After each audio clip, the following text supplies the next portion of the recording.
Class 12 chapter 1 exercise 1.1 का question number 6। Question number 6 में हमें दिया हुआ है सेट दिया हुआ है 1 2 3 का, और रिलेशन भी हमें दी हुई है 1, 2 और 2, 1। हमें इसमें सब कुछ दिया हुआ है, बस रिफ्लेक्सिव, सिमेट्रिक और ट्रांजिटिव हमको प्रूव करना है।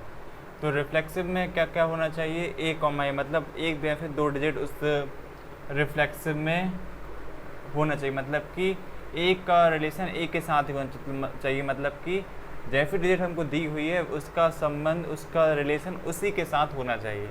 तो यहाँ पर तो हमें रिलेशन 1, 2 और 2, 1 दिया हुआ है। यहाँ पर ना तो 1 1 है ना 2 2 है, यहाँ पर कुछ भी ऐसा नहीं है, तो ये हमारी रिफ्लेक्सिव नहीं है। 1 को अब सिमेट्रिक के लिए लेते हैं। सिमेट्रिक में यदि ए कॉमा बी हमारे रिलेशन में है तो उसका उल्टा बी कॉमा ए भी हमारे रिलेशन में होना चाहिए।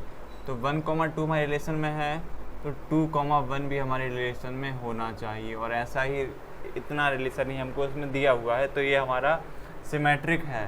तो इतना ही दिया हुआ था हमको ट्रांजिटिव के लिए। तो यदि 1, 2 ले लेते हैं जो हमारे रिलेशन में होना चाहिए, और उसके बाद 2, 3 भी हमारे रिलेशन में होना चाहिए सी के लिए, क्योंकि ए कॉमा बी यदि हमारे रिलेशन में है तो बी कॉमा सी भी हमारे रिलेशन में होना चाहिए। लेकिन यहाँ पर 2, 3 हमारे रिलेशन में नहीं है, तो ये यहीं पर हमारा ट्रांजिटिव नहीं होगा, क्योंकि 2, 3 हमारे रिलेशन में बिलोंग नहीं कर रहा है, तो ये हमारा ट्रांजिटिव नहीं है। मतलब बस सिमेट्रिक है, ना रिफ्लेक्सिव है, ना ट्रांजिटिव है। तो क्वेश्चन नंबर 6 बहुत ईजी था, आपको बस 1, 2 और 2, 1 दिया हुआ था, जो कि बस सिमेट्रिक को ही प्रूव करना, ना रिफ्लेक्सिव को प्रूव कर पा रहा है, ना ट्रांजिटिव को प्रूव कर पा रहा है। तो इतना ईजी क्वेश्चन था। अब देखते हैं क्वेश्चन नंबर 7 को।